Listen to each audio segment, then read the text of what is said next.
Nagsimula sa good morning classmate, natapos sa goodbye classmate. Sa halos ilang buwan natin pagsasama, marami tayong mga naiwan na masasayang alaala. Tulad na lamang kung paano tayo nagkakilala at kung paano tayo nagturingang isang pamilya.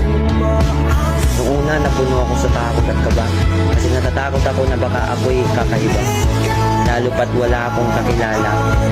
Pero sa pagdaan ng ilang araw, unti-unti kong natatanaw na ang tayo ay nagkakaisa at naging isang pamilya. Classmate, salamat sa bawat tawa, sa bawat kopya, sa bawat bully, at sa bawat alaala na ngayon ay natapos na.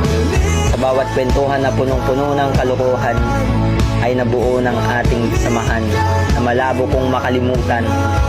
Paalam sa mga nawalan ng ballpen, paalam sa mga papel na binigay natin na kahit ang totoo ayaw naman natin magbigay. Paalam sa mga chicherya na baon ng isa pero pagkain ng buong barkada. Paalam sa ating mga kwento na hanggang sa alaala na lang natin mabubuo.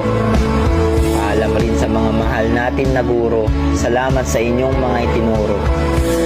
Paalam sa isang taon nating samahan na sa mga alaala na lang natin mababalikan. Hanggang sa muli, classmate.